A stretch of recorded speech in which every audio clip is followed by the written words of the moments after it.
Middle class मामले में आपका स्वागत है। व्यापार समाचार में हिंदी समाचार से DRCMA अल्गेसन ZLTD के CEO और ND पर सेबी का आदेश भाग -5। सूचना की गोपनीयता 29(1)(2) जहां कोई आवेदन खारिज या वापस ले लिया जाता है, आवेदक और बोर्ड किसी भी अदालत या ट्रिब्यूनल के समक्ष साक्ष्य के रूप में भरोसा या परिचय नहीं करेंगे। इन नियमों के तहत आवेदक द्वारा किए गए किसी भी प्रस्ताव या सूचना या प्रतिनिधित्व, बशर्ते कि यह उपविनियमन लागू नहीं होगा जहां इन नियमों के तहत निपटान आदेश निरस्त या वापस ले लिया गया है। स्पष्टीकरण: जब किसी आवेदन के अनुसरण में किसी व्यक्ति से प्राप्त जानकारी के परिणाम में किसी भी तथ्य की खोज की जाती है, तो ऐसी बहुत सी जानकारी, चाहे वह प्रवेश के लिए हो या नहीं, जैसा कि इस तथ्य से अलग है कि खोज की गई है, साबित हो सकती है।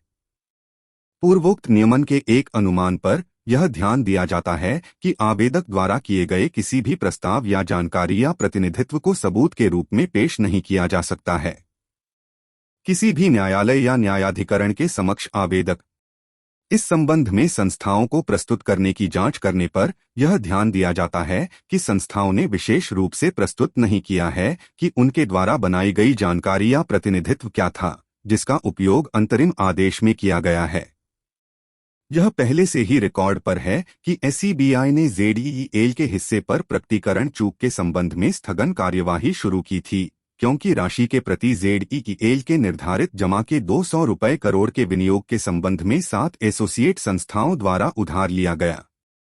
यह भी रिकॉर्ड पर है कि 2022 से 23 की अवधि के दौरान SCBI Shirpur gold refinery limited के मामले की जांच कर रहा था।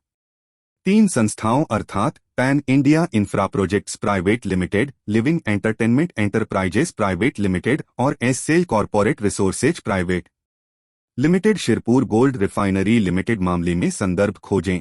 7 एसोसिएट एंटिटीज की सूची में भी शामिल किया गया है, जिनके ऋण ZEL के 200 रुपये करोड़ के निश्चित जमा से YBL द्वारा समायोजित किए गए थे।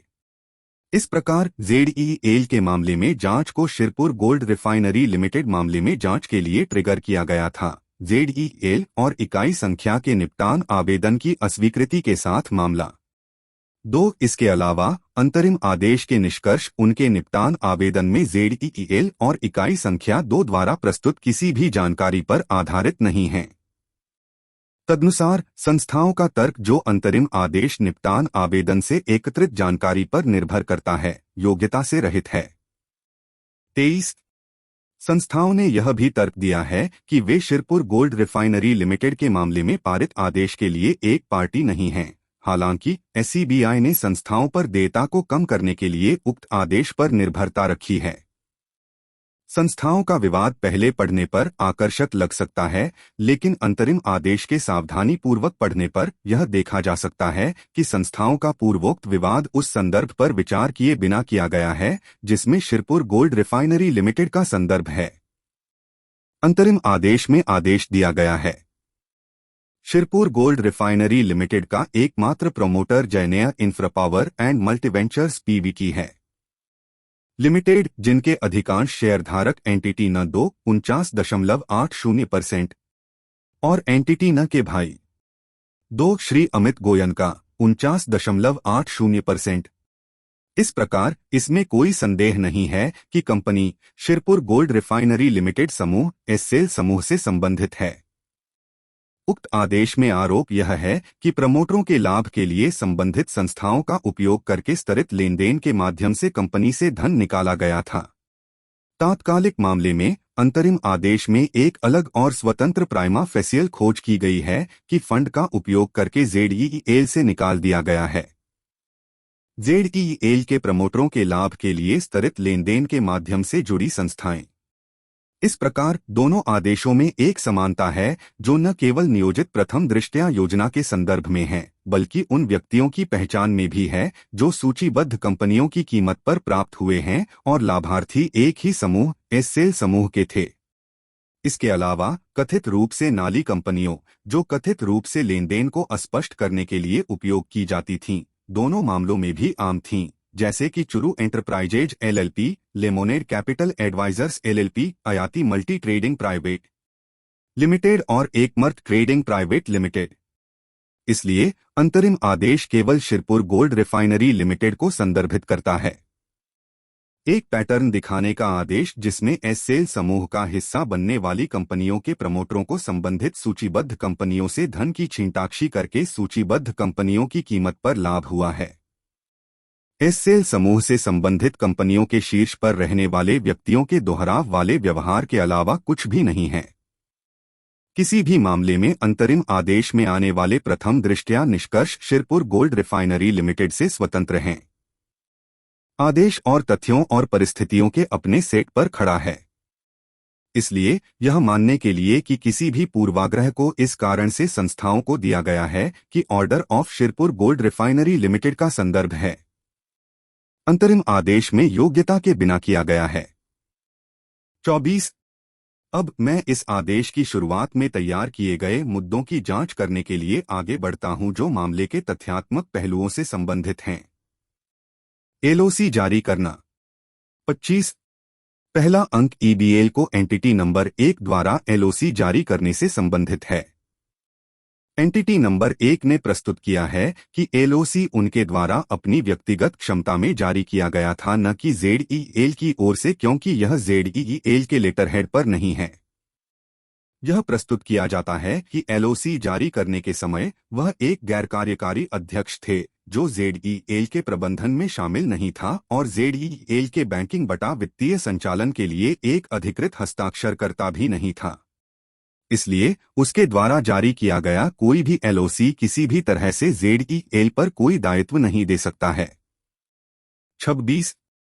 इकाई संख्या 1 को प्रस्तुत करने के संबंध में कि एलओसी को उनकी व्यक्तिगत क्षमता में जारी किया गया था, यह उक्त पत्र के खंडन पर ध्यान दिया जाता है कि उन्होंने 4 सितंबर 2018 को अध्यक्ष एससेल समूह के रूप में उक्त पत्र पर हस्ताक्षर किए थे। एससेल ग्रुप एक समूह है जिसमें विभिन्न उद्योगों में काम करने वाली कई कंपनियां शामिल हैं। हालांकि इसकी प्रमुख कंपनी जेडईएल है और एंटिटी नो 1 ने विशेष रूप से जेडईएल के नाम का उल्लेख किया था। हाथ से लिखा गया था। पत्र को प्रिंट करना। जेडईएल के नाम की प्रविष्टि ने निश्चित रूप से एलओसी और क्यू पर अगले दिन यानी 4 और 5 सितंबर 2018 तक उधार दिया था। जेडईएल ने एलओसी यानी 200 रुपए करोड़ में वाईबीएल के साथ बताई गई राशि का एक निश्चित जमा किया था। इस प्रकार यदि हम 4 और 5 सितंबर 2018 को 200 रुपए करोड़ की निश्चित जमा राशि के निर्माण के आसपास निम्नलिखित उपस्थित परिस्थितियों को देखते हैं तो संभावना के आधार पर यह माना जा सकता है कि एलओसी एंटिटी नंबर 1 की व्यक्तिगत क्षमता में नहीं था, बल्कि जेडईएल पर नियंत्रण रखने वाले प्रमोटर समूह के प्रमुख की क्षमता में था। 26.1 यदि एलओसी अपनी व्यक्तिगत क्षमता में था तो एसएल ग्रुप के अध्यक्ष के रूप में इस पर हस्ताक्षर करने के लिए एंटिटी नो 1 की कोई आवश्यकता नहीं थी। शब्द सुनिश्चित के उपयोग से पता चलता है कि एससेल समूह से संबंधित कंपनियां एंटिटी नंबर 1 की सलाह और निर्देशों के तहत कार्य करने की आदी थीं, जिसने न केवल उन्हें अपनी ओर से ऐसा पत्र जारी करने का अधिकार दिया, बल्कि बैंक को इस तरह के पत्र को एक वैध पत्र के रूप में स्वीकार करने के लिए कहा। इसके अलावा शब्द हम और नहीं आय ने माना कि वह एससेल समूह की ओर से हस्ताक्षर कर रहा था। 26.2 जेडईएल का नाम विशेष रूप से एलओसी में डाला गया था, जिससे जेडईएल द्वारा एंटिटी नो 1 से सुनिश्चित कार्रवाई का व्यक्त इरादा दिखा। ऐसा करने की उनकी क्षमता इस तथ्य से आई है कि प्रासंगिक समय पर वह जेडईएल के अध्यक्ष थे और नियमित रूप से अपनी बोर्ड बैठकों में भाग ले रहे थे। इसलिए न केवल वह जेडईएल के कामकाज से अवगत था, लेकिन जेडईएल के प्रमोटर होने और इस तथ्य के कारण कि वह जेडईएल के साथ एक महत्वपूर्ण अवधि के लिए जुड़ा हुआ था और इस तथ्य से कि उसका बेटा जो उसी प्रमोटर का भी हिस्सा था समूह जेडईएल का एमडी और सीईओ था, उसने स्पष्ट रूप से जेडईएल के काम पर प्रशासनिक प्रभाव डाला था।